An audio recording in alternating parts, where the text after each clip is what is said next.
এখন আমরা এই যে জং ধরে গিয়েছে, এই যে গেট ভাল্বটা আমরা হুস পাইপের থেকে আলাদা করে দিয়েছি, এই যে আলাদা হয়ে গেছে। এখন এটা যেহেতু জং ধরে গিয়েছে, এই পাইপটাকে এখন আমরা খোলার চেষ্টা করব। টিন দিয়েছে, টিন দিয়ে এখানে জয়েন্ট করেছে, দেখুন টিন দিয়ে জয়েন্ট করেছে। এই দেখেন ছিদ্র,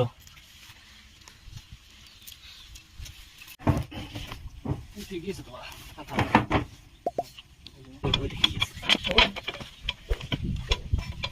উপর দিকে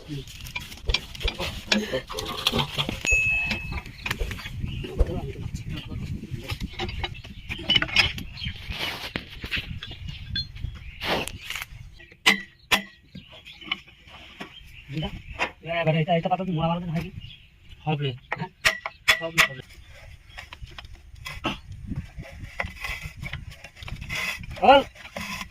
কি সুন্দর।